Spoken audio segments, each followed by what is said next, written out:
Mari kita satu dalam doa, kita berdoa. Bapa dalam surga, kami bersyukur untuk malam hari ini, biarlah hati kami boleh ditarik oleh Tuhan untuk boleh mendengarkan firman Tuhan dan juga sekaligus membahas sesuatu yang menjadi tantangan di zaman ini bagi kami dan bagi generasi muda yang ada di tangan kami.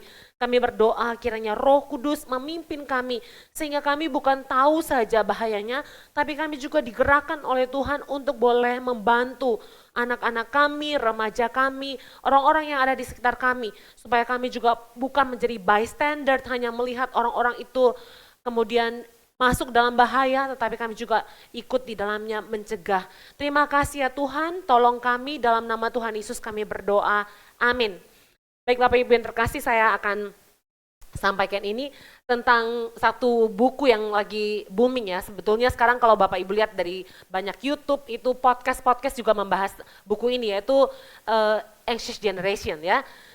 Kemudian Jonathan Haidt ini seorang social psychologist. Jadi kalau di psikologi itu kita ada bagian-bagian, ada yang untuk industrial, ada yang sosial, ada yang klinis, dan dia ini adalah social psychology, dan ada beberapa orang-orang nanti akan muncul, tapi saya usahakan supaya nggak bikin kita bingung, nggak bikin kita anxious karena terlalu banyak tokoh. Saya akan sederhanakan itu ya. Nanti kita lihat dulu bagaimana hal ini menjadi begitu penting, bukan karena gadget, kita dari dulu ya tahu bahwa gadget ini ada masalahnya, tapi kenapa sekarang menjadi disebut anxious generation dan kaitannya dengan smartphone ya.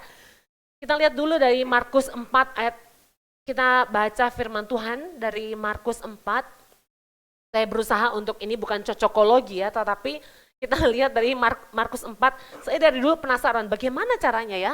Waktu penabur itu menaburkan benih, lalu kemudian dikatakan iblis mencuri. Bagaimana caranya iblis mencuri? Nah, kita lihat dari Markus 4. Ayatnya yang kedua, ini tentang pengajaran yang dalam bentuk perumpamaan. Ingat ya, kalau pengajaran Yesus dalam bentuk perumpamaan itu ada rahasianya di balik itu. Mari kita baca ayat 3 dulu, baca bersama-sama, 1, 2, 3. Dengarlah, ada seorang penabur keluar untuk menabur. Pada waktu ia menabur, sebagian benih itu jatuh di pinggir jalan, lalu datanglah burung dan memakannya sampai habis. Sebagian jatuh di tanah yang berbatu-batu, yang tidak dapat, lalu benih itu segera tumbuh karena tanahnya tipis. Tetapi sesudah matahari terbit, layulah ia dan menjadi kering karena tidak berakar. Sebagian lagi jatuh di tanah semak duri, lalu makin besarlah semak itu dan menghimpitnya sampai mati, sehingga ia tidak berbuah. Dan sebagian jatuh di tanah yang baik, ia tumbuh dengan suburnya dan berbuah. Hasilnya ada yang 30 kali lipat, ada yang 60 kali lipat, ada yang 100 kali lipat. Dan katanya, siapa yang mempunyai telinga untuk mendengar, hendaklah ia mendengar. Lanjut ya, ketika ia sendiri pengikut dan ke-12 murid itu menanyakan dia tentang perumpamaan itu, jawabnya, kepadamu telah diberikan rahasia kerajaan Allah, tetapi kepada orang-orang luar disampaikan dalam perumpamaan, supaya sekalipun melihat mereka tidak menanggap, sekalipun mendengar mereka tidak mengerti, sekalipun mereka jangan berbalik dan mendapat ampun. Lalu ia berkata kepada mereka, saya bacakan ya, tidakkah kamu mengerti perumpamaan ini? Kata Yesus, kalau demikian bagaimana kamu dapat memahami semua perumpamaan yang lain? Penabur itu menaburkan firman. Ingat ya, benih yang ditabur itu disebutkan firman. Orang-orang yang di pinggir jalan dan tempat firman itu ditaburkan, ialah mereka yang mendengar firman, lalu datanglah iblis dan mengambil firman yang baru ditaburkan di dalam mereka, atau steal ya, mencuri firman itu. Demikian juga yang ditaburkan di tanah yang berbatu-batu ialah orang-orang yang mendengar firman itu dan segera menerimanya dengan gembira. Tetapi mereka tidak berakar dan tahan sebentar saja. Apabila kemudian datang penindasan atau penganiayaan karena firman itu, mereka segera murtad. Dan yang lain ialah, ini yang ketiga ya, dan yang lain ialah yang ditaburkan di tengah semak duri. Itulah yang mendengar firman itu. Lalu kekhawatiran dunia itu ini dan tipu daya kekayaan dan keinginan-keinginan akan hal yang lain masuklah menghimpit firman itu sehingga tidak berbuah. Dan akhirnya yang ditaburkan di tanah yang baik ialah yang mendengar dan menyambut firman itu lalu berbuah. Ada yang 30 kali lipat, ada yang 60 kali lipat, dan ada yang 100 kali lipat. Bapak Ibu pernah sadar dari 3 perumpamaan ini, 2 itu akan kita bahas hari ini. 2 itu adalah satu to steal ya, untuk mencuri firman, yang satu lagi itu menghimpit atau dalam bahasa yang halusnya itu mendistract kita. Dan 2 itu adalah hal yang saya dari dulu pikir ya, bagaimana caranya iblis mencuri ya, bagaimana dia mencuri benih firman itu, sudah ditaburkan kan ya, sudah dari guru-guru sekolah minggu menyampaikan itu, hamba Tuhan menyampaikan firman Tuhan, sudah baca firman Tuhan itu, lalu kemudian dikatakan dia curi, padahal sudah ditaburkan. Nah, to steal and to distract itu adalah cara iblis untuk mengambil benih. Sayangnya benih yang diambil itu adalah benih firman. Benih firman yang tadinya firman, dari pendengaran firman itu iman kita bertumbuh, tapi karena dicuri dan didistract oleh iblis, maka iman kita nggak bisa bertumbuh. Dan bayangkan, itulah tantangan yang dihadapi oleh generasi yang muda-muda ini, dan harap bukan kita ya, karena mungkin kita sudah dengar firman Tuhan, masa kita distraction itu menjadi begitu bisa diatasi. Tetapi usia-usia yang muda ini, mereka belum tahu bagaimana bisa mengendalikan kontrol dirinya. Nah, sekarang saya lihatkan ya, kenapa dibilang to steal and to distract, kenapa bisa ada itu? Salah satu yang sangat mungkin bisa terjadi kenapa kita itu teralihkan kepada smartphone itu adalah, ada yang tahu kenapa kita mudah sekali teralihkan ini? Bapak Ibu pernah tunggu lampu merah sambil setir, hanya tahu 15 detik, apa yang kita lakukan? Lihat gitu ya, padahal cuma 15 detik gitu. Atau kita tunggu lampu merah sambil persimpangan jalan di Orchard Road misalnya ya. Saudara lagi belanja-belanja, yang saudara lihat lakukan apa? Langsung ambil handphone kan, lihat dulu ya. Padahal itu lampu merah cuma sebentar kita tahu. Apapun itu, waktu yang sesingkat itu pun kita akan cepat-cepat ambil handphone. Ada istilahnya, apa itu yang membuat kita begitu?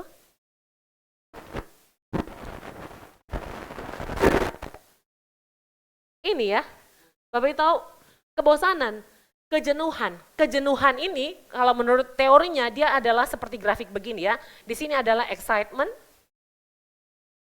atau stimulus lah ya. Di sini apa gitu? Waktu. Dan yang dia sebutkan boredom itu adalah ketika excitement itu naik, masih tinggi ya, terus tiba-tiba dengan berjalannya waktu excitement itu menurun dan menurun. Di mana itu boredomnya? Di mana kebosanan itu muncul? Di sini, di grafik ini. Di antara excitement yang sudah menurun, waktu dia jarak antara kesenangan dan waktu itu, itulah yang membuat kita itu bosen di sini, boring ya. Anak-anak, ngapain kamu ambil handphone? Bosen gitu ya, bosen. Dan kebosanan itulah yang membuat kita cepat-cepat ambil smartphone. Dan bukan cuma untuk kita kasih, tapi apa? Kita kasih hadiah ini kepada anak-anak kita. Kita kasih, karena beberapa anak kalau saya pernah makan di restoran, semua dari bapak, mama, 2 anak, dan babysitternya mengawasi anaknya, itu semua punya smartphone. Jadi semua menonton itu sambil menunggu makanan itu datang. Mungkin makanan itu datang waktu dipesan kira-kira mungkin ada 15 menit ya, dan 15 menit itu mereka masing-masing pakai gadgetnya. Tidak ada yang bicara, tidak ada yang saling melihat. Karena apa? Karena pikir bosen. Daripada bosen kan ya, Mas, ngapain sekarang? Masa garuk-garuk kepala atau tusuk gigi dimainkan? Gak mungkin, karena belum makan gitu ya. Jadi kita bosen, maka kita pakai HP itu. Tapi saudara-saudara lihat ya, dari boredom itu kemudian muncul yang namanya teknologi. Teknologi yang kita bahas ini tentu bukan sesuatu yang hanya bersifat negatif ya. Teknologi, di dalam Alkitab memang tidak bahas secara detail apa bahayanya teknologi, apa keuntungannya teknologi yang kita pakai ini, tapi Alkitab memberikan guidance beberapa hal ya, termasuk teknologi itu positif dan negatif. Kita lihat satu tokoh ya, seorang tokoh mitologi, dia seorang Titan ya. Titan itu lebih tua daripada dewa-dewa yang ada, dan dia ini adalah, yang mana Titannya kira-kira ya? Titan itu adalah mitologi Yunani, dia seorang Titan yang pegang apa? Pegang apa itu? Ada di tangannya itu. pegang api ya. Kenapa dia pegang api? Karena di dalam peperangan antara dewa-dewa dan manusia, kemudian si Titan yang bernama Prometheus ini, namanya ini ya, dia baik sekali, dia bukan berpihak pada Zeus, tapi dia berpihak pada manusia. Maka dia curi api dari dewa dan dia bawa kepada manusia. Untuk apa? Untuk supaya manusia bisa menang perang melawan dewa-dewa. Kalau tidak, dewa-dewa akan terus menang, manusia akan terus tertindas dan menderita. Maka Prometheus dalam hal ini, dia betray dewa-dewa itu, dia bela manusia. Baik dong ya, buat kita, ini keuntungan buat kita. Prometheus bawa api buat manusia, itu dimaknai sebagai Prometheus bawa teknologi buat manusia. Maka manusia bisa berperang melawan dewa-dewa. Tapi Bapak Ibu tahu bahwa Prometheus ini waktu dia bawa api, ini keuntungan buat manusia tetapi sekaligus bahaya buat manusia. Sehingga waktu dewa-dewa itu tahu bahwa Prometheus mencuri api dari dewa, maka Prometheusnya dihukum. Prometheusnya dihukum dengan apa? Bapak Ibu lihat ya gambar berikutnya. Prometheus diikat pada satu bukit Kaukasus dan kemudian waktu itu dia diikat sepanjang umur hidupnya katanya dan hatinya itu selalu dimakan oleh gagak dari pagi sampai siang hari dan nanti malam hari hatinya yang dicuri dimakan oleh gagak itu akan sembuh. Dan kemudian begitu lagi terulang besoknya. Dan begitu lagi besoknya dan begitu lagi besoknya. Jadi Prometheus itu akan merasa sakit menderita, tapi kemudian malam hari sembuh lagi dan kemudian kesembuhan itu hanya untuk dilukai lagi oleh si gagak. Inilah hukuman bagi Prometheus. Kalau kita lihat apakah ini keuntungan buat kita teknologi itu? Teknologi atau api yang dibawa oleh Prometheus seharusnya menjadi keuntungan. Keuntungannya apa saja? Smartphone kita. Banyak ya, ada yang temukan jodoh dari smartphone kan ya. Ada yang temukan apa lagi? Dapat pekerjaan dari smartphone. Ada juga yang bikin semakin multitasking tanpa harus keluar dari rumah, dari gadget. Ada yang nonton juga Zoom ya, bisa lewat gadget. Ada yang kelas persiapan guru sekolah minggu, itu juga bisa pakai gadget kan ya. Tidak usah susah-susah, ada begitu banyak keuntungan dari gadget kita, dari smartphone kita. Ada banyak aplikasi-aplikasi yang bagus sekali yang membantu kita. Salah satunya Google, banyak hal ya, termasuk banyak hal ya, saya sudah nggak bisa sebutkan, Bapak Ibu mungkin lebih canggih daripada saya. Tapi ada satu, bahkan aplikasi yang kelihatan menarik ya, saya tadi nggak sengaja sudah ngantuk sekali tiba-tiba kepencet satu, terus itu yang muncul itu untungnya saya nggak kepencet lama-lama ya, kepencet langsung begini ya, ada kami gitu ya, apa itu, saya juga kaget, oh langsung Pak Aludin yang dengar, Pak Aludin bilang, wah ada kami, ada kami itu kayaknya baik banget gitu ya, tapi kalau Bapak Ibu telusuri ternyata itu adalah situs aplikasi yang bahaya buat kita ya. Nah, dan dia bisa muncul dalam aplikasi kita tanpa kita minta. Dia muncul dalam algoritma yang dimunculkan dalam aplikasi kita. Nah sekarang, apa itu anxiety? Apa kaitannya tema kita ini tentang anxious generation dan anxiety itu sendiri? Bapak Ibu tahu ya, pasti terjemahannya cemas. Tapi cemas itu apa sih? Pernah ada yang merasakan cemas di sini?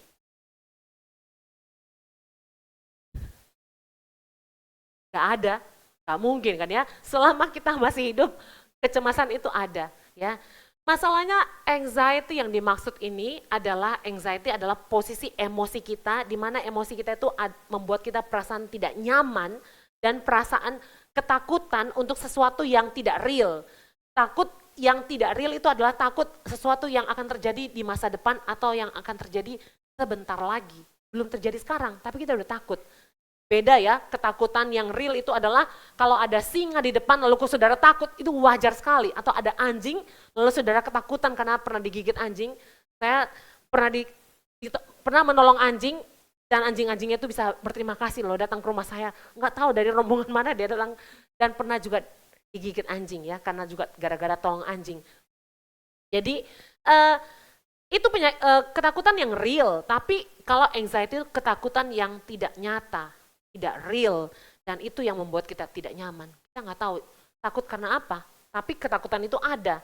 Dan kalau dijelaskan secara otak tadi Pak, tadi saya sudah mau bilang Pak Arthur silakan meneruskan ya, karena sesinya kayaknya sudah dapat bocoran dari Pak Arthur. Tapi bagus sekali ya, jadi Pak Arthur bilang itu otak kita seperti di rewired ya, jadi kayak di restructure ulang, bagaimana mungkin bisa? Iya benar, kalau saudara lihat ya, otak kita itu berkembang dari kecil, dari bayi sampai dewasa itu by synapse ya, pakai synapse, kayak gini ya gambarannya ya. Saya nggak terlalu ini syaraf-syaraf otak kita.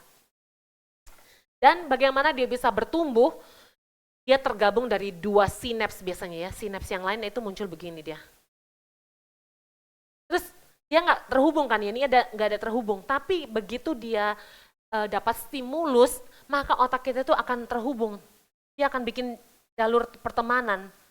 Bagus ya, kayak bikin koneksi. Koneksi itu kalau banyak koneksinya akan jadi otak kita berkembang dengan baik. Nah, ini berkembang, otak itu tuh tidak langsung jadi begini, jadi seperti ini. Tapi pada masa-masa anxiety itu muncul, masalahnya munculnya tergantung kalau sudah dewasa, sudah terbentuk otaknya bagus, itu tidak terlalu akan bikin kita anxious. Tapi pada anak-anak di bawah 20 tahun, ini belum terbentuk. Ini belum sempurna, mereka belum bisa langsung sinapsnya bergabung begitu. Maka ketika yang masuk itu, kayak tadi ya, ini terputus, yang masuk itu adalah anxiety, anxious. Saudara bisa bayangkan, apa yang membuat mereka kemudian terjadi dalam secara otaknya mereka, ada di depan sini namanya amigdala. Amigdala, saya tulis saja ya. Amigdala itu hanya sebesar kacang almond, saudara, ada di depan sini. Lalu dia itu fungsinya, sekali lagi ya, fungsinya adalah untuk mengatur emosi kita. Amigdala itu fungsinya seperti apa? Seperti kita pasang alarm di rumah kita. Alarm itu kalau untuk alarm kebakaran, di apartemen biasanya banyak ya, kalau rumah-rumah nggak tahu ada nggak. Tapi di apartemen dipasang alarm itu untuk supaya kalau ada asap atau kebakaran, dia akan bunyi kan ya. Nah, pada anak-anak muda, di bawah 20 tahun, amigdala ini akan bunyi meskipun itu bukan bahaya besar, bukan kebakaran, hanya seperti misalnya kita ada punya microwave lalu memanaskan kopi di dalamnya. Saya tahu ya, ada yang pasti bilang, ih kok bisa kopi dipanaskan gitu ya. Tapi ada kan yang kalau kopinya kelamaan dingin dia panaskan di dalam microwave. Terus ketinggalan di situ asapnya keluar. Begitu asapnya keluar yang bunyi si alarm bahaya kebakaran itu. Padahal ini cuman asap dari kopi yang secangkir itu loh, yang sisa itu. Jadi apa yang terjadi pada amigdalanya anak-anak muda itu? Mereka akan menyala, hanya bahaya kecil pun mereka akan menyala. Dan bayangkan itu kalau berkali-kali, sehari berkali-kali nyala, itu akan membuat anak-anak muda itu sangat mudah anxious. Sangat mudah berada dalam posisi perasaan tidak nyaman, perasaan ketakutan yang tidak real. Jadi dia terus kayak, saudara bisa bayangkan lah itu kecemasan ya. Kecemasan yang seperti orang misalnya naik pesawat, lalu kemudian hanya turbulence sedikit dia sudah takut, aduh mati saya gitu ya, celaka, gimana dengan anak-anakku yang ada masih kecil-kecil gitu ya, sudah pikirannya udah macam-macam. Itu baru naik pesawat. Bagaimana dengan mereka hanya lihat di gadget mereka, hanya dengan menonton smartphone mereka sudah bisa anxious seperti itu. Jadi amigdala alarm ini akan terus bunyi, dan kalau dia terlalu sering bunyi, terlalu sering alarm ini nyala, maka dia akan memicu yang namanya ini. Tadi Pak Arthur juga dibilang ya, depresi. Depresi itu adalah akumulasi daripada anxiety yang tidak pernah dapat penyelesaiannya. Depresi itu membuat anak-anak muda itu menjadi tidur terlalu lama atau kurang tidur. Ada juga banyak ya, nafsu makan berkurang juga bisa begitu. Lalu kalau kita bilang, muda-muda kok malas ya. Bukan, mungkin dia sudah masuk dalam tahap depresi. Nah depresi itu kalau juga terus-menerus tidak dapat solving problemnya, maka dia akan menuju kepada yang namanya ini, self-harm.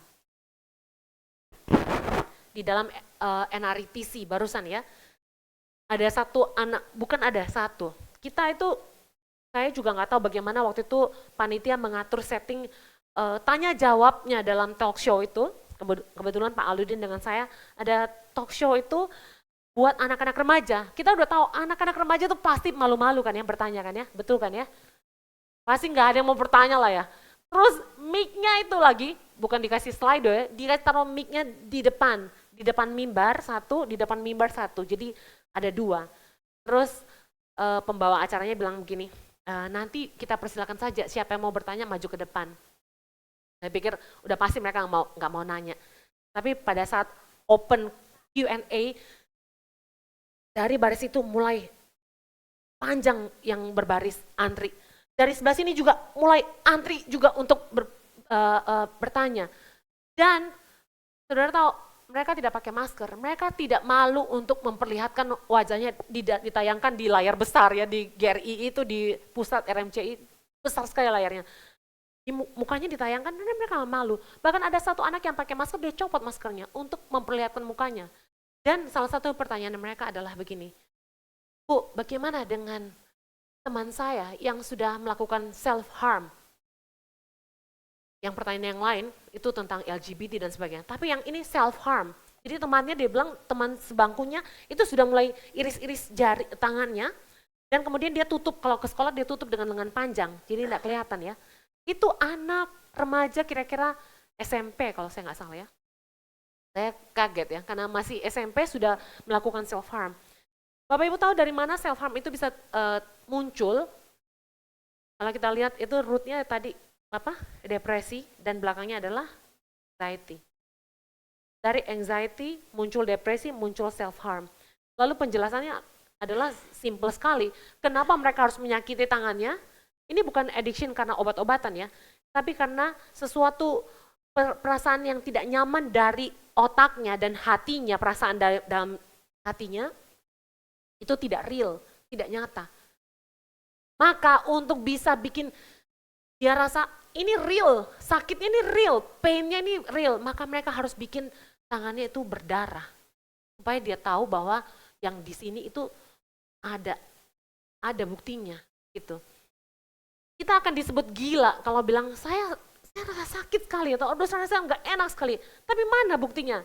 Maka anak-anak ini menjalani self-harm untuk mau menunjukkan kepada dirinya sendiri bahwa ini loh validasi bahwa memang aku sakit, dan dia nggak butuh orang lain tahu. Dia hanya mau membuktikan kepada dirinya sendiri bahwa memang sakit. Ini sakitnya, rasa ini. Ini yang sakit di sini dipindahin ke tangan sehingga menjadi real sakitnya. Nah, kalau sudah sampai seperti ini memang pertolongannya sudah sampai harus kepada yang profesional gitu ya. Nah, sekarang kita balik lagi, kalau ini masih di dalam tangan kita, masih di dalam tangan orang-orang dewasa. Apa sih yang membuat anxious itu? Smartphone kita bilang? Atau teknologi ini? Iya, tadi yang saya sebutkan Prometheus ya, masalahnya dia masuk pada usia-usia yang tadi, sinapsnya belum terbentuk, dan itu adalah Gen Z dan apa? Alpha ya. Usia mana itu? Usia di antara batasannya Gen Z itu dengan batasan Alpha itu 2010. Mereka bertemu di sini 2012. Ini masa-masa apa ini? Masa-masa perbatasan ya. Kalau ini Gen Z-nya masih ada sampai sekarang, dia tuh umur 28 ya. Kalau Gen Alpha-nya masih ada sampai sekarang dan masih ada pasti ya remaja-remaja itu umur 13 kira-kira. Dari 0 sampai 13 ya. Nah, Gen Alpha dan Gen Z inilah yang kita sebut anxious generation. The anxious generation. Kenapa? Karena mereka tadi yang disebutkan dari penelitiannya, di bawah usia 20 tahun mereka belum punya kemampuan apa? 3 hal yang belum terbentuk. Satu adalah self-control, pengendalian diri ya. Yang kedua adalah ini, penundaan hasil atau penundaan gratifikasi ya, reward dan hasil, hadiah lah ya, hadiah. Tulisannya. Lalu yang ketiga adalah ini, penolakan godaan.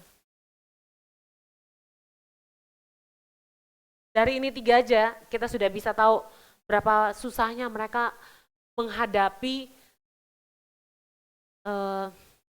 stimulus yang ada lewat smartphone ini yang berebutan untuk mencari perhatian mereka. Saya perlihatkan ya salah satunya ya, kita selalu bilang ini kita kasih hadiah. Tahu ya smartphone tidak murah ya. Kalau saya mau bilang ada salah satu, boleh bilang nggak ya? Ada satu teman kita yang waktu ke KKR Toraja ya, kita bilang kenapa nggak muncul? Dia katanya mau ganti handphonenya di Toraja tuh mesti ganti harganya 8 juta. Terus bilang, hah 8 juta mahal sekali. Jadi bayangkan ya, harga ini 8 juta atau taruhlah 6 juta gitu ya. Maka orang tua yang punya kemampuan gaji yang di atas UMR pasti ya, itu harus menabung juga untuk membelikan anak-anaknya kan ya.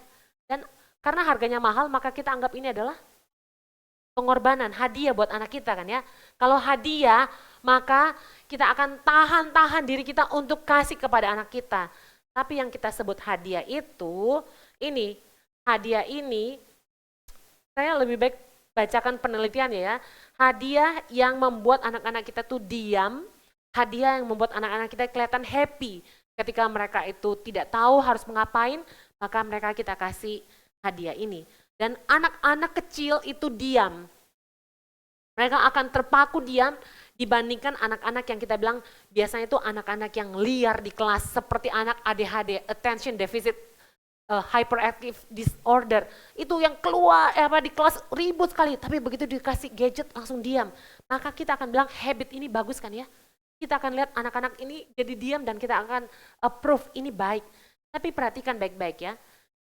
Ketika anak-anak itu mulai dikasih dengan gadget ini, mereka tidak pernah ada penelitian dari company-company ini tentang mental health anak-anak kita, atau remaja kita, atau bahkan kita. Saya temukan ada orang-orang dewasa yang anxious juga, orang-orang dewasa juga yang mengalami seperti ini. Jadi mental health ini bukan hanya untuk anak-anak remaja, karena efek produk ini, mental health itu menunjukkan kepada orang-orang yang ada dalam kondisi dibawa ke dalam trik-trik psikologis, trik-trik yang membuat orang-orang itu betah berlama-lama dengan gadgetnya, dan company-company ini deny atau mengaburkan alasan-alasan dampak psikologis mental health ini. Dan mereka mengatakan bahwa ini baik, bagus gitu ya.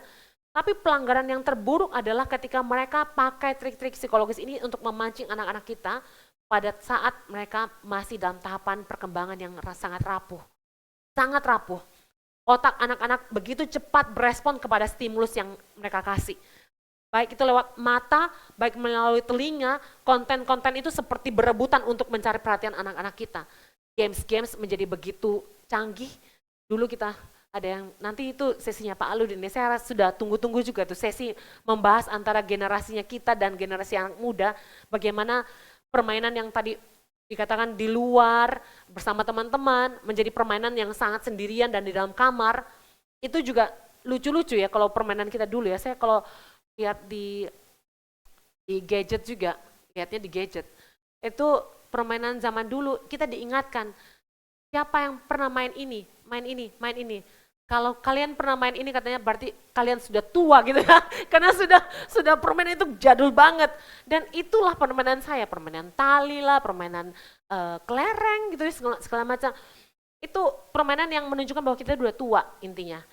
Dan apa yang terjadi sama kita sekarang, konten-konten itu didesain untuk kemudian hanya dengan jari, telunjuk jari, semua bisa dilakukan. Lalu ini satu penelitian ya, dari COPA, nanti saudara bisa lihat ini, COPA itu apa ya? Bukan Copacabana ya. COPA ini adalah singkatan dari Children's Online Privacy Protection Act. Jadi mereka itu melakukan penelitian bahwa anak-anak di bawah 13 tahun itu harusnya ada pendampingan sebelum mereka masuk di dalam account-account yang ada di dalam smartphone. Usia internet adulthood itu at least 13 tahun. Dengan alasan sedikit sekali pengaruhnya untuk mental health, untuk depresi dan anxiety.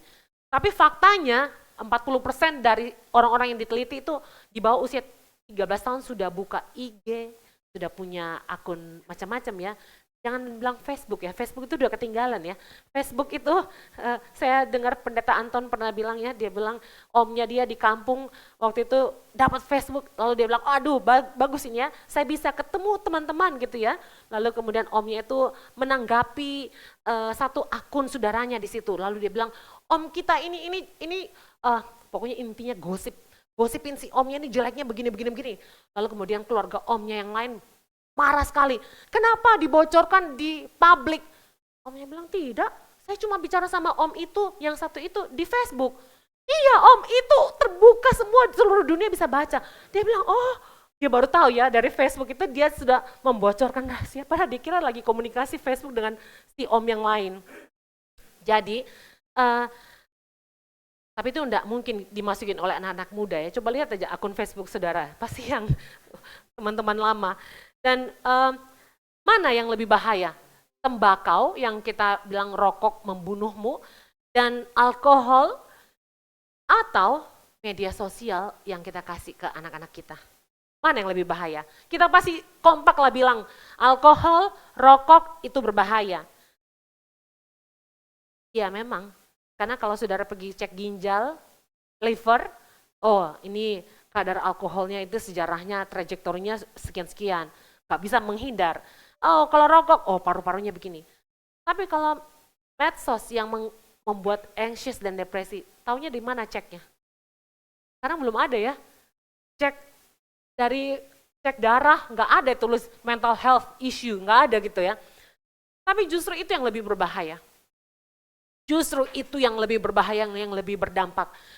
Kalau Bapak Ibu lihat penelitian yang lain lagi di Amerika ya, itu anak-anak 90% itu mereka punya sangat besar gini, wanita punya 2 kali lipat dampak depresi dan bunuh diri gara-gara medsos, dan pria itu hanya 1 kali lipat, atau wanita itu 170% kenaikannya dibandingkan tahun-tahun sebelumnya, dan laki-laki itu hanya 90% kenaikannya.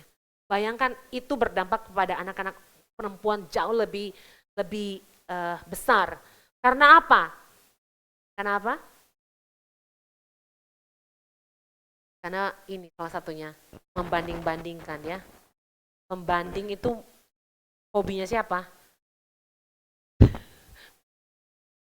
Terpaksa saya harus mengaku ya, perempuan. Dulu ada namanya satu buku ya, dulu saya waktu belajar itu dia bilang buku itu tulisnya gambar buku kita belajar tentang psikologi wanita, tapi gambarnya begini, ada 2 wanita, depannya covernya ya, saling hadap-hadapan, saling lihat, lalu muncul tulisan ya, zaman dulu kan masih begitu, tulisannya gitu, yang satu berpikir dan satu juga berpikir, jadi satu begini berpikir ya, satu juga ada pikirannya yang satu bilang, siapa yang lebih baik siapa yang lebih baik, dia atau saya, yang satu juga bilang, siapa yang lebih baik, atau saya, siapa yang lebih cantik, dia atau saya, begitu. Jadi kayak membandingkan antara orang 2 strangers begitu. Tentu kalau sama sahabat sendiri kagak ada yang begini kan ya. Saudara dengan sahabat itu yang indahnya ya, persahabatan wanita itu sudah tidak ada yang namanya pembanding begini, kecuali saudara masih agak-agak terlambat pertumbuhan ya. Pembandingan ini sudah nggak ada, sudah akan jadi kayak sisterhood itu menerima kelebihan dan kekurangan, tapi kalau 2 strangers itu biasanya suka membanding-bandingkan. Nah, strangers itu sekarang tidak muncul face to face, strangers itu bisa muncul dalam smartphone kita. Dan itu saudara nggak usah scroll cepet-cepet, dia bisa muncul ganti-gantian, dan algoritma ketika kalian klik itu dia akan muncul lebih banyak, dan muncul wajah-wajah. Misalkan saudara klik sekali nonton oplas, ya akan muncul terus itu oplas Korea, oplas Cina, oplas ini, oplas itu, oplas ini. Lalu kemudian saudara akan terjadi apa? Gelisah kan ya? Ya, kayaknya hidungku kurang ya, kalau dibegituin lebih bagus ya. Kayaknya alisnya kalau lipatan mataku kurang, nggak ada nih. Kayak diganti begitu kayaknya bagus ya. Lalu saudara mulai lihat terus, tiap hari lihat terus, itu akan membuat kita anxious kan ya. Kayaknya gua kurang ya ini, benar-benar kurang. Muncul yang namanya apa? Ini saya kayak insecurity. Insecurity itu muncul dari pembandingan. Jadi intinya pembandingan ya antara ini apa tadi keinginan ya, keinginan atau tokoh-tokoh yang kita lihat itu, lalu dengan kemampuan, kapasitas kita. Terus kemudian kalau iya keinginannya tinggi, tapi kapasitasnya itu cuman kecil, rendah, cuma di sini. Masih mending, tapi kalau keinginannya tinggi dan kemampuannya lebih kecil lagi, yang apa? Yang akan terjadi adalah ini lebih anxious kan ya? Kecuali kalau keinginannya tinggi dan kemampuannya bisa, dia akan ideal, perasaannya aman atau secure dibilangnya, aman. Tapi kalau enggak, kemampuannya kecil, tapi keinginan tinggi, gap itulah yang membuat dia anxious. Nah, kalau sudah sampai sini ya, kita baru sadar ya, aduh, ini sebentar lagi sudah harus berhenti nih ya. Kita baru sadar ya, betapa gampangnya benih itu dicuri dan diambil daripada anak-anak muda kita. Saya mau tanya, di sini siapa yang punya anak-anak muda atau kita kenal saudara kita atau ya ponakan kita yang sudah punya gadget di bawah umur 20 tahun? Ada? Semua katanya ya. Semua. Saya kemarin ke satu lokasi juga ya, pergi KKR, lalu kemudian saya berusaha untuk bilangin anak kecil itu, karena mereka masih balita. Lalu kemudian saya bilang, sudah jangan main itu.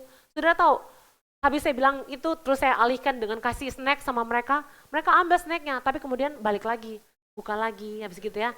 Terus besoknya saya lihat masih begitu lagi, saya bilangin lagi, karena bagi saya percuma kalau, kan kita bisa bilang begini loh, itu anaknya orang, iya kan? Bukan anak gue juga, itu anaknya orang. Tapi di dalam hal inilah kita harus belajar sama-sama. Saudara punya anak dan orang lain punya anak, itu sama-sama adalah harusnya ya, menjadi perhatian kita untuk bisa memberikan peringatan kepada mereka. Meskipun ada orang tua yang biasa bilang, ada teman saya barusan dia bilang ini, saya susah kasih tahu teman saya, soalnya dia bilang apa, saya jaga toko, terus yang jaga anak saya siapa? Ya kasihlah gadget itu. Saya bilang iya dia jaga toko, tapi yang anaknya itu dikasih activity kan ya, harusnya ada aktivitas. Masalahnya sekarang orang tua sekarang rajin gak kasih aktivitas anaknya? Pusing dia, mau kasih apa ya? Krayon, nanti kasih kertas, sudah bosen, ganti lagi apa? Bosen, boring lagi. Tapi itu karena kita betul-betul lebih bukan kemalasan, saya nggak bisa bilang orang tua malas, tapi lebih karena kita rasa ini lebih menenangkan, ya kan? Ini alternatif yang paling baik. Sudah belikan dia, sudah lihat di sini tontonannya banyak, yang edukatif kita bilang. Sudah tahu, ada satu guru waktu saya pernah datang ke sekolah itu, dia bilang gini, Bu, titip ya tahun ini, itu tahun lalu ya, tahun ini tolong Ibu bicara sama anak-anak murid saya. Harusnya kita KKR regional itu khotbah aja kan ya, tapi dia bilang titip ya Bu, karena waktu COVID itu adalah masa-masa di mana orang tua harus belajar daring semua kan, online semua, maka orang-orang tua diperlengkapi dengan gadget lalu belajar lah.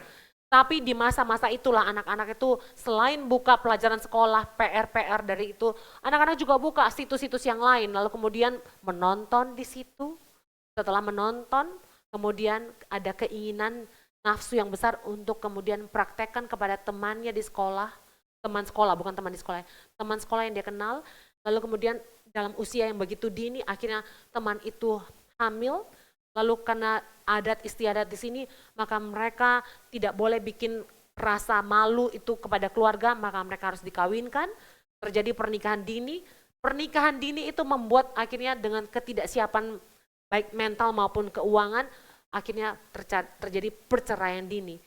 Itu jadi terus kayak bola salju aja terus.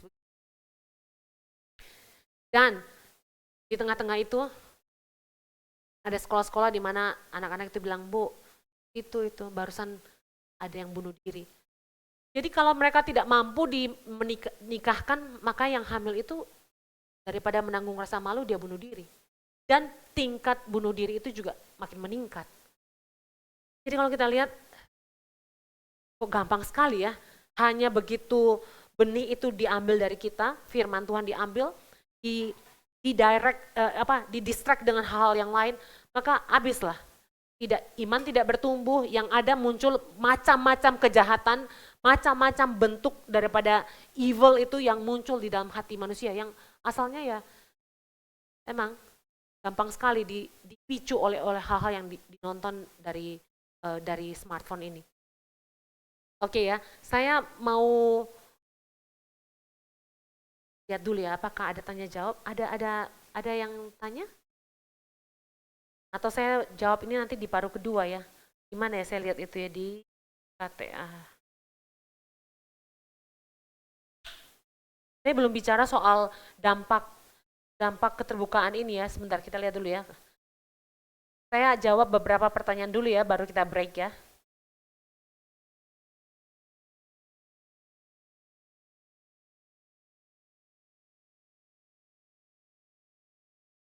Belum bisa ini.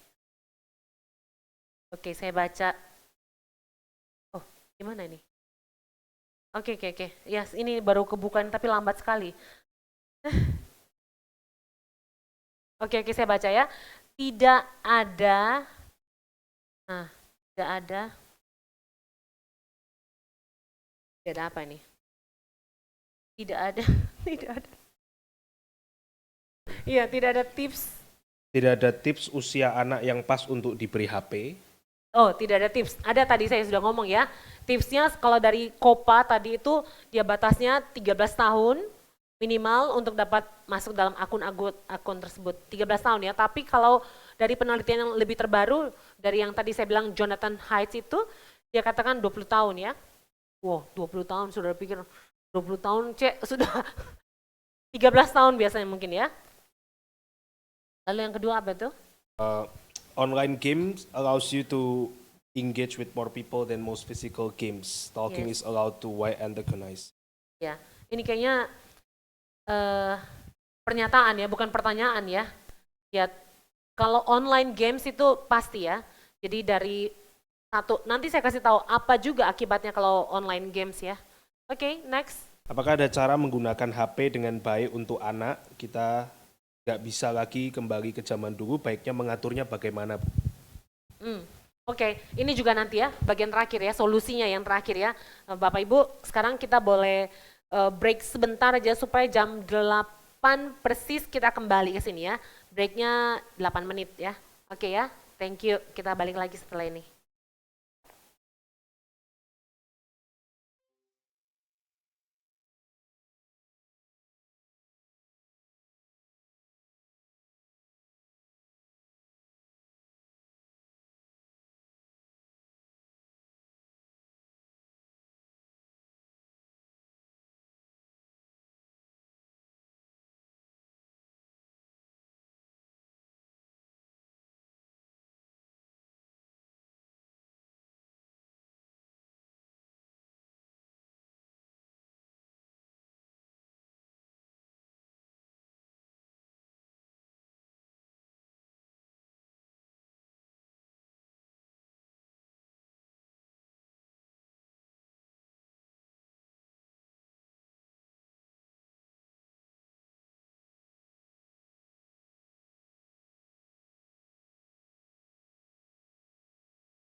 Oke ya, kita balik lagi kelas kita ya. Oke, kita akan lihat slide berikutnya. Ya, ini adalah satu penelitian lagi dari seorang tokoh tentang digital dementia. Kalau Bapak Ibu mau baca bisa boleh aja, tapi saya sudah ringkaskan buat kita. Dan ini adalah seorang Jerman neuroscientist. Jadi yang tadi saya kasih gambar sinaps itu, ini kerjaannya orang-orang neuroscientist ya. Si namanya Manfred Spitzer ya, seorang Jerman neuroscientist. Dia bilang pada anak-anak, ini jurnalnya dia ya, jurnal dan bukunya dia tentang digital dementia. Apa yang kita lakukan katanya kepada kita ini orang dewasa dan kepada anak-anak kita terhadap pikiran dan otak kita. Nah, dalam penelitiannya dia menemukan di dalam otak pada orang-orang yang kecanduan digital apapun itu ya, itu ada namanya dementia atau memory loss. Dan ada yang lebih mengerikan, dia katakan pada orang-orang yang betul-betul sangat kecanduan, dia menemukan ada tanda-tanda awal dari Alzheimer. Jadi otak mereka tuh mirip dengan orang-orang yang sudah punya tanda-tanda awal Alzheimer. Ini yang dia sebutkan, ini bukan orang tua ya, yang dia lakukan penelitian ini kepada anak-anak muda. Nah, yang dia katakan anak-anak bertumbuh melekat pada screen itu menunjukkan perubahan pada otaknya, nampak mirip pada tahap awal Alzheimer. Perhatian, ingatan, dan fokus mereka menurun. Satu ya, ini tanda-tanda, next, dia bilang ada tanda-tanda memory loss. Sangat bergantung kepada apa contohnya?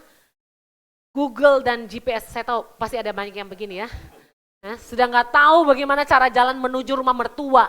Padahal dulunya hafal, sekarang pakai GPS. Pada Google GPS untuk cari alamat, sudah nggak pakai lagi ingatan kita. Sulit untuk merecall apa alamatnya, di mana tandanya karena rendahnya kemampuan navigasi. Saya pernah dulu ya diingatkan sama, dulu di kelas dosen saya pernah tanya, dia bilang sepanjang jalan kamu dari Jakarta menuju ke kampus ini, ada berapa bengkel mobil yang bengkel motor yang kamu pernah lewati? Kita coba ingat-ingat ya teman-teman, ingatin, saya kan nggak pernah jalan begitu.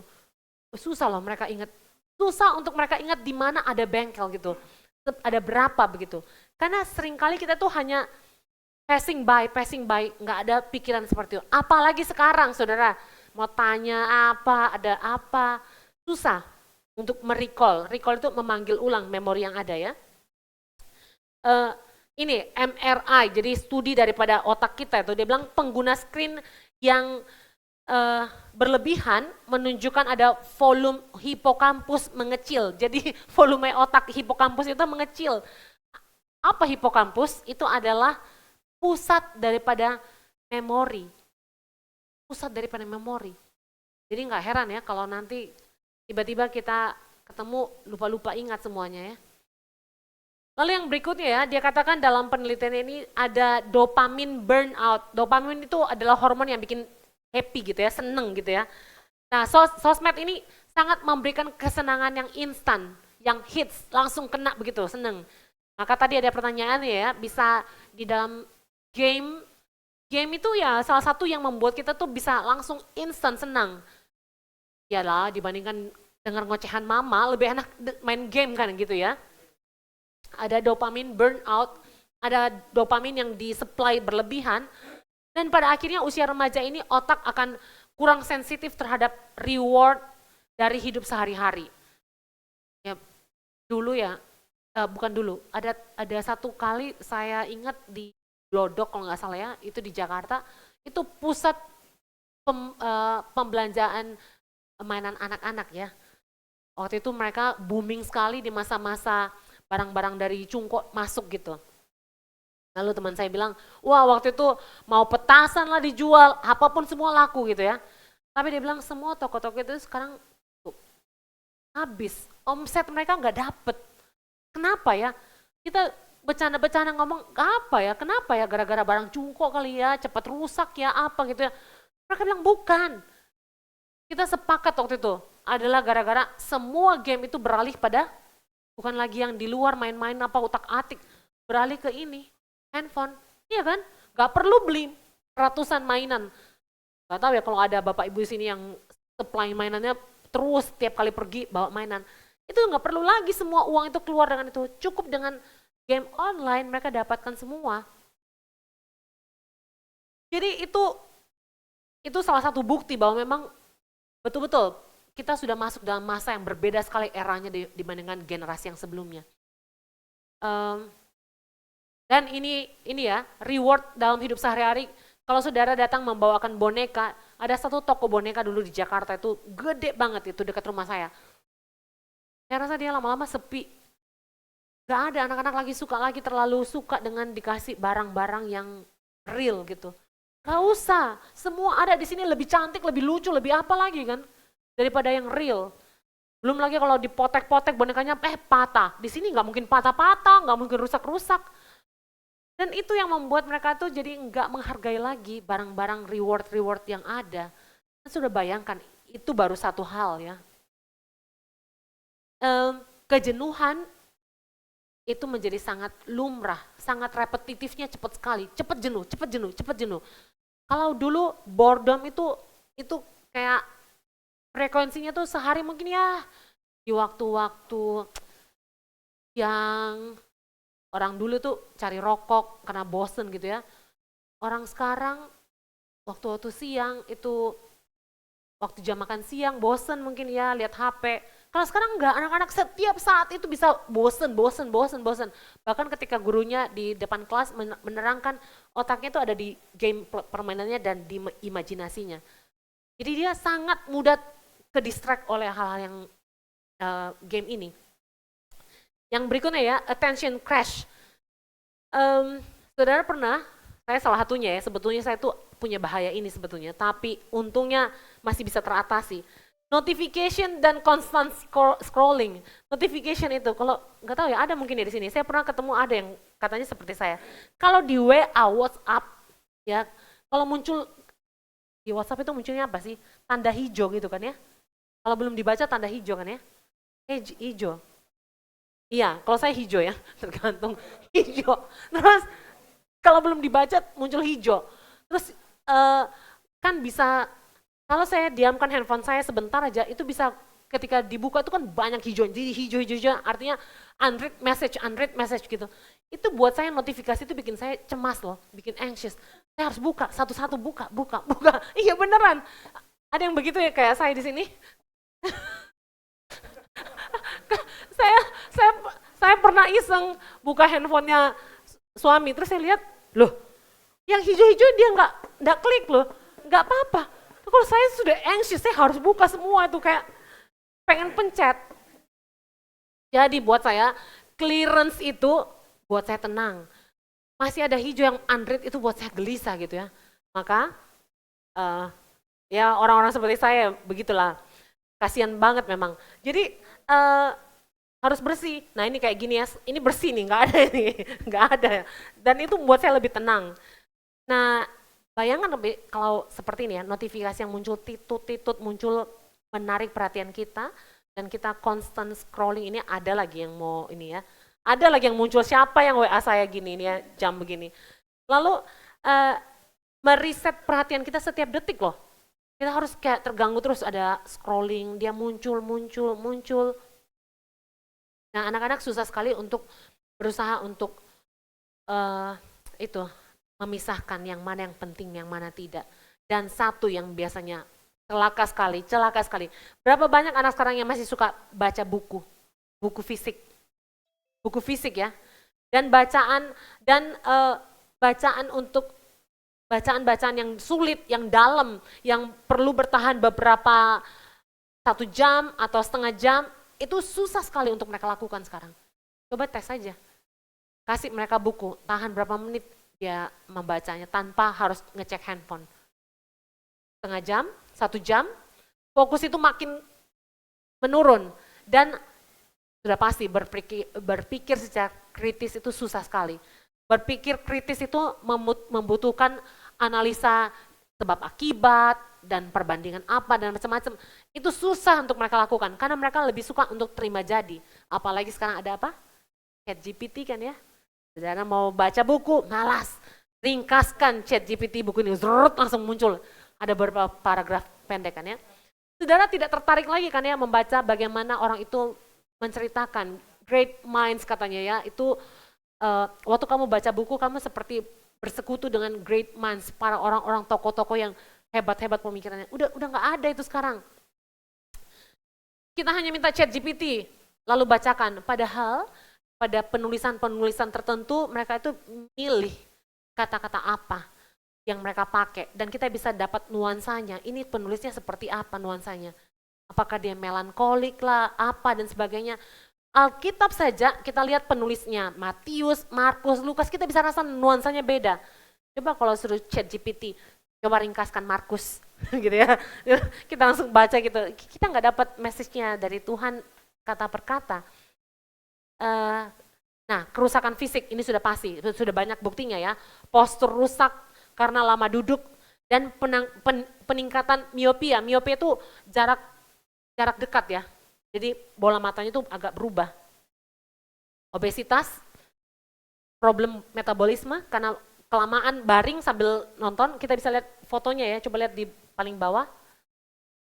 Gambar yang paling bawah ada ya, saya ada masukin, enggak ada ya.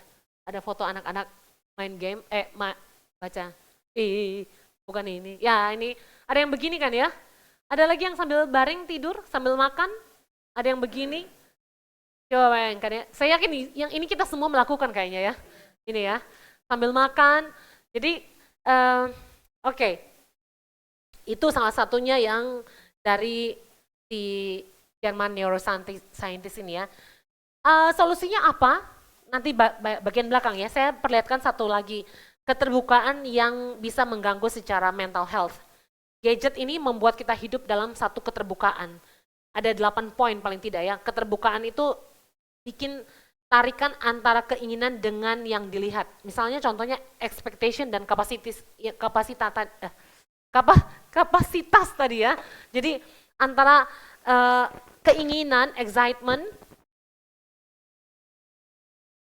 dan kemampuan itu enggak berbanding lurus. Bisa jadi dia sangat minim gitu ya kemampuannya, maka dia akan sangat mudah anxious ini. Lalu kemudian belum lagi yang ada yang lain ya, ada tarikan seperti fear of missing out. Ketika saudara lihat hood dari teman kita, sahabat kita, geng kita, lalu yang semua diundang dari 7-7-nya, semua ikut diundang, tapi saudara enggak. Ada rasa cemas kan ya? Ada apa ya? Saya salah ngomong apa sama dia kemarin ya? Atau kenapa ya? Atau itu geng-gengnya orang-orang yang berduit ya? Atau apa? Macam-macam pikiran yang muncul. Hanya karena kita melihat di sosmed itu. Belum lagi kemudian, wah saya sekarang sudah lihat ya banyak klub-klub ibu-ibu yang tiba-tiba di restoran mereka ribut semua seragam. Lalu kemudian foto gaya ini, foto gaya itu. Lalu kemudian mereka tampilkan di medsos. Bayangkan kalau saat itu saudara nggak ada dalam kumpulan itu. Yang terjadi adalah kecemasan juga kan, fear of missing out itu membandingkan diri dengan kelompok lain. Belum lagi kalau saudara melihat orang lain itu adalah orang yang saudara bisa jealous dengan dia ya. Satu dengan satu bisa membandingkan, satu dengan banyak juga bisa dibandingkan. Haters atau bulliers, seorang orang yang tukang bully, tukang membenci kita, itu bukan hanya muncul di medsos kita atau muncul di sekolah kita, bulliers itu, tapi mereka bisa ikut sampai ke kamar kita. Ada satu kesaksian yang saya dengar itu saya sedih sekali ya. Gara-gara itu saya bilang sama anak-anak, jangan pernah kalian bully teman-temanmu. Jadi itu satu kali mamanya itu tahu anaknya ini sering dibully, tapi anaknya sudah berusaha untuk menyelesaikan dengan sekolah. Lalu kemudian satu hari anaknya masuk kamar, pulang sekolah, masuk kamar, 1 jam mamanya tunggu, makan siang nggak keluar-keluar. Lalu mamanya ketok kamar itu, waktu mamanya ketok kamar nggak ada suara, mamanya ketok, nggak ada suara lagi. Akhirnya mamanya niat dobrak pintunya. Dan waktu itu dilihat anaknya sudah tidak bernyawa di dalam kamar ya. Dan dia teriak setengah mati karena dia bilang, kenapa? Maksudnya dia pikir dia sudah selesaikan ini masalah. Tapi kemudian ada satu orang yang bantu coba audit cari tahu dari dia punya media sosial yang dia punya, dari laptopnya dia, dan ditemukan ternyata di situ muncul semua hinaan-hinaan, makian-makian yang belittle si anak perempuan ini, kemudian yang ikut sampai ke dalam kamarnya dia. Jadi mamanya pikir kalau sudah pulang rumah sudah aman, taunya si bulliers itu, haters itu muncul sampai di dalam kamarnya dia kan, karena dia bisa buka di situ. Jadi 1 kali 24 jam itu terpampang semuanya tentang kita, dibaca oleh semua orang, dan dari musuh satu dengan satu itu bisa menjadi musuh satu dengan seluruh orang, lalu kemudian orang-orang akan ikut komen di dalam grup-grup itu. Jadi musuhnya kita tuh jadi banyak sekali di media sosial. Maka beban psikis dan rasa malu itu semakin berlipat-lipat. Saya pernah konseling sama satu anak remaja ya, sampai saya rasa antara mau empati tapi juga rasa lucu, karena dia bilang begini, saya sekarang dibully, satu sekolah semua benci sama saya. Dia bilang, mana mungkin satu sekolah benci sama kamu, ya kamu top atau apa gitu ya. Dia bilang, bukan, saya itu tahu semua apa pikiran daripada geng yang membenci saya itu. Saudara tahu, lama sekali sampai berapa kali konseling baru saya temukan kenapa dia begitu takut, dia begitu anxious, begitu depresi. Saudara tahu kenapa dia begitu banyak sekali pikirannya, overthinkingnya dia, karena dia bilang, karena saya dulu adalah bagian tukang bully itu. Ya. Jadi dia itu tahu semua apa yang di dalam pikiran teman-temannya tentang dia itu, karena dia dulunya si tukang bully itu. Jadi kayak ada level-levelnya gitu, dan saya lupa dia pakai istilah apa ya, ada level pertemanan geng yang paling keren itu ada di level A misalnya, dan ada yang level B, ada yang level C. Yang level C itu ya kacang-kacang gampangan gitu ya. Tapi kalau saudara, kalau kamu bisa berprestasi, bisa bikin penampilan sebagus mungkin, kamu bisa naik sampai level A. Dan itu sulit sekali katanya untuk dapat level A. Terus saya bilang, saya iseng tanya dia, terus kamu di level mana dulu? Dia bilang, ya saya itulah yang di level A itu ya. Jadi dia tukang bully yang paling parah sudah dia itu. Dan sekarang gara-gara dia didepak, dibuang dari kelompok itu, anxiety itu tinggi sekali. Karena dia bilang, saya tahu apa semua yang mereka lakukan. Dia tahu, karena itu kayak dia tuh kayak, dulu dialah pelakunya. Jadi sekarang dia tahu semua sekolah itu bisa hate dia, karena dia dulu lakukan itu kepada orang-orang yang dia tidak suka juga. Dia akan bisa bocorkan, menjelek-jelekan kepada orang kelompok manapun untuk membenci orang yang mereka tidak suka itu. Sekarang dia terbalik ada di posisi itu. Dia takut sekali ya. Sampai saudara tahu apa yang terjadi, dia pernah bilang sama saya, dia bilang, saya Bu terpaksa makan di WC. Saya bilang, kenapa bisa makan di WC? Itu satu-satunya tempat yang paling tenang buat saya. Bodoh amat dengan virus dan sebagainya, dia bilang gitu ya. Saya tidak takut itu, dia bilang. Jadi kamu takut apa? Takut mereka lihat saya katanya. Jadi tatapan mata orang-orang itu bisa menakutkan buat dia. Membuat dia kayak rasa kayak orang ditelanjangi di depan umum. Maka dia nggak mau, dia memilih untuk makan di WC. Sampai kapan waktu itu, sampai sekarang sudah nggak ada kontak lagi, karena terakhir saya dapat laporannya dari dia sendiri, dia udah kurang untuk makan dia sudah lebih berani untuk makan di depan orang lain gitu ya. Puji Tuhan untuk itu. Nah, yang berikutnya, jejak digital itu kejam sekali kan ya. Saudara coba cari aja, semua orang-orang yang Pak Ludin barusan ngomong ya, namanya Immanuel Ebenezer itu, dia waktu kedapatan itu, kemudian orang munculkan jejak digitalnya, dia bilang besok dia akan bikin seminar tentang hukuman mati bagi koruptor. Jadi jejak digital itu jahat sekali, itu orang munculkan di saat dia sudah ketangkep. Mempermalukan sekali. Terus kemudian yang kelima ya, ini karena openness di dalam dunia digital ini. Jadi saudara pikir baik-baik ini kalau main-main medsos. Mahalnya relasi face to face itu membuat kita sulit sekali memvalidasi perasaan orang lain. Berapa banyak orang salah paham hanya gara-gara pakai media sosial kan ya. Karena tidak ada validasi perasaan orang lain. Kita nggak lihat mukanya seperti apa, dia lagi konteksnya ngomong itu karena apa. Kita nggak bisa validasi itu, kita nggak bisa tanya dia. Jadi kita hanya lihat dari media sosial dan kita menafsirkan sendiri. Dan akhirnya kita jadi sesat di jalan kan ya. Kita salah paham, kita kemudian ya salah paham aja sudah lumayan itu buat kita terhadap perasaan orang lain. Lalu kemudian kita overthinking terhadap apa yang dia pikirkan tentang kita. Lalu yang keenam ya, social intelligence kita menurun. Kemampuan sosial kita tuh menurun sekali. Kita udah gak punya keterampilan untuk bagaimana tata krama yang baik, bicara yang baik, atau kita tidak punya kemampuan sosial untuk bisa sekedar untuk menyapa orang dengan hal yang wajar ya, seperti misalnya saudara kan tidak mungkin sapa orang, orang katanya paling benci kalau ditanya, kapan lu kawin gitu ya, atau lu gemukan ya, sangat no ya buat wanita. Jadi jangan pernah kalau saudara lama tidak ketemu lu bilang, lu gemukan ya, itu sungguh dia akan pulang, dia akan lihat di cermin, dia akan timbang badannya lalu dia bilang, saudara ini menghina dia gitu ya. Jadi tidak ada kemampuan sosial yang terampil gara-gara kita selalu main di media sosial. Masih banyak hal yang itu ya, bisa kita kasih contoh. Scrolling gadget itu unlimited bikin otak kita tuh tadi. Otak kita panas, kita sedang rewire sesuatu yang tidak wajar, yang tidak normal seperti di gambaran sinaps tadi ya, bagaimana kita bisa membuat otak kita berkembang dengan sinaps yang saling connected.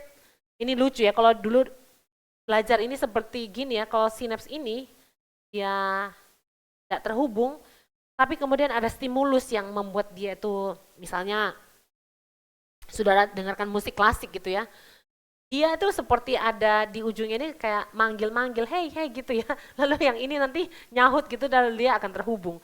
Tapi kalau nggak ada stimulus yang bagus, maka dia akan selama-lamanya tidak terhubung. Tidak terhubung ya. Jadi tidak berkembang. Lalu yang kedelapan ya, tadi ya, sekali lagi membanding-bandingkan dengan orang lain. Dulu mungkin kita hanya membanding-bandingkan tanding bola, satu RT gitu ya, yang jagonya jago kandang lah ya dibilang ya, membandingkan dengan orang-orang yang masih sekitar kita. Kalau kita lomba lagi membandingkan dengan orang-orang yang lebih jauh. Sekarang kita membandingkan dengan sky is the limit. Kita membandingkan dengan udah nggak ada batasannya. Kita bahkan membandingkan diri kita mungkin dengan orang-orang yang jauh sekali, beda ras, beda kebudayaan, beda. Kita membandingkan diri dengan hal yang seperti itu. Itu bayangkan ya, gapnya berapa jauh ya, gapnya untuk anak-anak muda membandingkan diri dengan orang-orang yang beda latar belakang dan di dunia yang lain, itu sangat-sangat membuat gampang anxious. Maka anxiety sudah menjadi a part of our life, sudah jadi kayak bagian dalam diri kita yang setiap saat muncul untuk menyalakan alarm kita dan membuat kita tuh mudah sekali masuk ke dalam depresi. Nah, pressure seperti ini yang kita akan tawarkan kepada anak-anak ketika kita kasih smartphone mereka. Addiction itu sudah nggak bisa dihindari lagi. Scrolling dan sebagainya. Nah, apa solusi untuk ini? Kalau saudara sadar bahayanya seperti ini ya, meskipun kita akan lihat bahwa nggak ada dampaknya langsung, bersyukur kalau memang saat ini anak-anak kita atau remaja kita atau pemuda kita tuh tidak sampai ke jurang depresi. Tapi seperti tadi yang saya ingatkan bahwa ada yang steal dan distract kita dari disiplin rohani kita, itu aja sudah merugikan sekali. Ya, ketika kita scrolling terus, screen time kita begitu banyak, yang akan hilang pasti ada. Baca firman Tuhan akan berkurang, berdoa kita akan berkurang, khotbah pun waktu kita dengarkan, berapa banyak kali kita dengarkan khotbah sambil pingin lihat HP misalnya ya, orang yang anxious biasanya begitu, terus melihat, atau berapa banyak disiplin rohani yang lain yang kita hilang gara-gara kita terlalu asik dengan kita punya gadget. Saya sadar ya bahwa disiplin rohani yang kita mau tanamkan kepada anak-anak itu sekarang gampang sekali dicuri oleh waktu-waktu anak-anak di screen time. Nah sekarang apa yang bisa kita lakukan untuk supaya memenangkan hal-hal seperti ini ya, untuk kita tidak dicuri, didistract oleh gadget ini. Maka yang pertama adalah pasti pertanyaan tadi ya saya jawab, diet, atur berapa lama untuk saudara bisa kasih.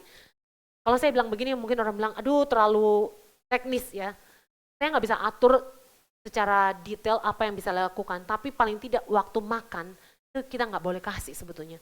Kenapa? Di saat waktu makan, anak-anak itu harus bisa lihat makanannya dan harus bisa menikmati makanan itu. Itu bahaya sekali kalau mereka nggak menikmati itu dan kemudian hanya makan seperti mekanis. Ada banyak hal yang hilang daripada kesempatan menikmati makanan. Mindful atas makanan itu pun tidak hilang, tidak ada.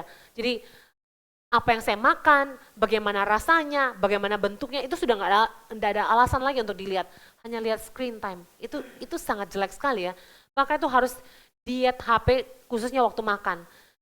Dan salah satunya lagi yang harus di diet HP itu waktu menjelang tidur. Karena blue light itu akan membuat kesan atau image itu tertanam di mata kita sehingga dia akan susah untuk deep sleep di waktu yang singkat. Jadi baru lepas HP langsung mau tidur itu nggak bisa. Biasanya blue light itu akan hilang kesannya tuh di mata kita sekitar saya lupa 1 jam atau setengah jam sebelum tidur itu harus stop. Baru kita bisa tidur. Yang berikutnya ya, kita akan kehilangan tadi ya relasi sosial. Tidak ada lagi tatapan mata sama orang lain. Apa orang tua dengan anak sudah nggak ada tatapan mata, itu jelek sekali juga dampaknya. Sehingga susah untuk empati, susah untuk bisa mengerti perasaan orang ketika orang lain berbicara. Sudahlah itu soal namanya orang punya rasa terenyuh kalau orang bercerita, itu nggak ada lagi. Kita lagi kehilangan kepekaan untuk hal-hal seperti itu, hal-hal yang tragedi atau penderitaan orang lain. Kita kehilangan kepekaan. Lalu, cut orang-orang yang memang tidak bermanfaat di dalam konteks kita punya pertemanan di dalam media sosial ya. Karena apa? Karena orang-orang itu akan hanya membuat kita menjadi sangat mudah terpengaruh dengan pikiran-pikiran mereka yang negatif. Itu salah satunya ya solusinya untuk saat ini. Saya masih punya utang tanya jawab sedikit lagi ya. Ada pertanyaan nggak ya? Ya boleh. Tadi yang belum dijawab mungkin ya. Apakah ada cara menggunakan HP dengan baik untuk anak? Kita nggak bisa lagi kembali ke zaman dulu. Baiknya mengaturnya bagaimana, Bu? Ya tadi ya, kalau misalnya anaknya harus pegang HP, maka pastikan dia ada lock kontennya ya. Konten-konten yang berbau porno itu harus dikunci.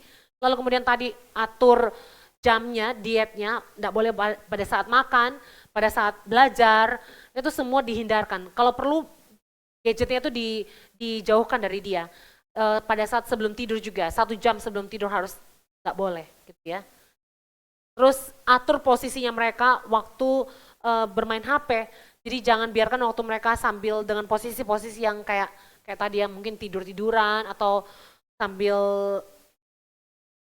apalagi sambil makan kayak gitu.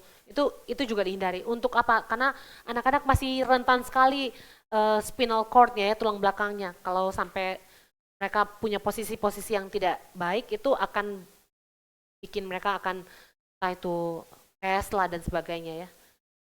Oke, next. Ya, ada satu pertanyaan lagi. Ya. Bagaimana membekali anak di dunia digital ini di tengah teman-temannya di anxious generation ini? Dan apa tanda anak anxious? Meski mereka coba untuk menutupi. Tanda anak anxious dan bagaimana apa tadi? Yang pertama, bagaimana membekali anak di dunia yang anxious ini? Dan pertanyaan kedua, apa tanda anak anxious? Iya. Yang pertama kalau membekali mereka supaya tidak terlalu tertarik pada ini ya, itu kita banyakin permainan-permainan atau aktivitas yang fisik. entah itu aktivitas olahraga, entah itu aktivitas yang komunal, yang ada temennya, sehingga dia tuh punya interaksi, itu ya. Lalu yang tadi, apa, pertanyaan yang keduanya, yang tandanya ya, tanda anak yang anxious, yaitu kalau mereka sudah addiction, sudah screen time-nya sudah terlalu lama, itu sebetulnya saudara bisa pastikan dia pasti sudah anxious. Karena salah satu yang membuat dia ketagihan itu pun itu sudah menunjukkan bahwa dia anxious kan ya, maka dia harus kayak menambah pengetahuan, menambah apa yang untuk membuat dia tuh lepas daripada boredom itu. Padahal nanti next kapan-kapan saya ceritakan bagaimana boredom itu harusnya perlu. Karena boredom itu sebetulnya adalah bentuk, boredom itu maksudnya bukan tidur ya. Boredom itu artinya the most effective mind terbentuk justru waktu kita bosen tapi dalam keadaan wakeful rest. Jadi kayak orang bilang melamun. Ya. Jadi bangun tapi melamun, gak ngapa-ngapain sih.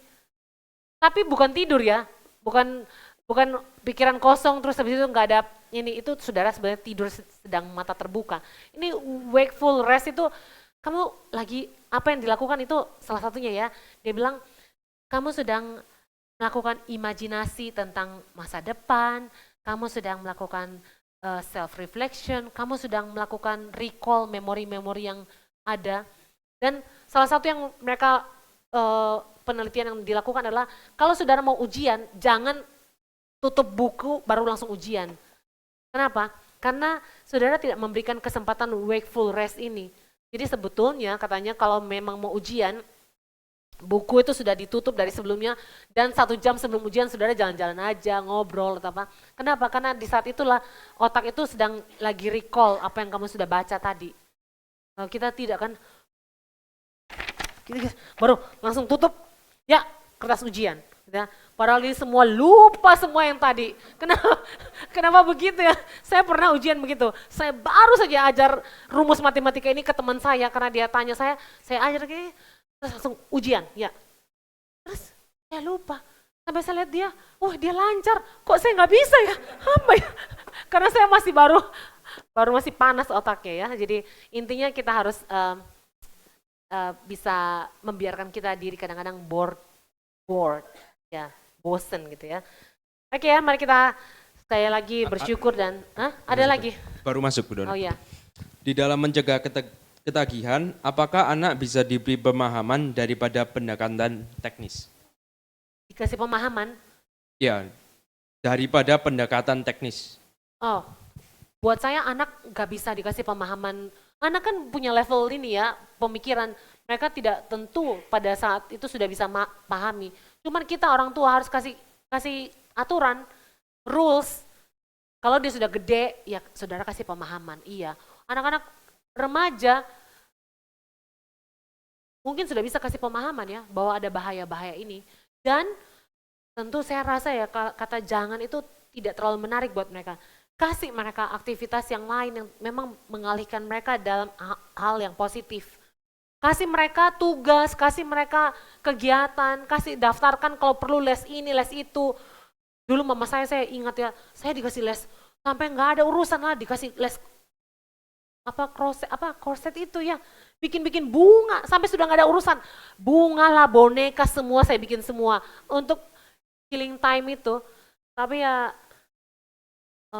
ya itu kegiatan, daftarkan mereka les ini kalau perlu, kegiatan ini kalau perlu, karena kalau enggak, mereka akan pakai waktu itu kebosanan mereka diisi dengan ini. Ya, kayaknya gitu ya. Jadi level pemahaman, kalau anak kecil, rules. Remaja boleh kasih level pemahaman, kasih pengertian sama mereka. Jadi, ya Alkitab itu harus menjadi bahan yang menarik buat anak-anak saat ini ya. Oke, mari kita satu dalam doa, kita berdoa ya, boleh minta, apa ya? Boleh minta Vikaris Filbert, boleh tutup dalam doa. Bapa dalam surga, kami bersyukur karena minggu ini kami boleh diperlengkapi satu hal yang mungkin baru bagi kami, ada yang mungkin juga kami diingatkan, ada juga hal yang kami mau coba lakukan mungkin di rumah kami, untuk anak-anak kami. Kami bersyukur karena Tuhan membekali kami. Kami berdoa untuk minggu-minggu yang akan datang, berkati Pendeta Agudin, Bu Dona yang akan mengajar. Kiranya kami boleh diperlengkapi, kami boleh makin mengerti, dan terlebih kami makin melihat betapa baiknya Tuhan yang mempercayakan anak-anak, generasi muda, adik-adik kami di sekitar kami yang kami harus perhatikan bersama dengan diri kami. Kiranya Tuhan memberkati dan kiranya Tuhan terus menyertai kami dari sekarang sampai seterusnya. Di dalam nama Tuhan Yesus kami berdoa. Amin. Amin. Terima kasih ya, sampai jumpa minggu depan di gedung yang baru, harap begitu ya.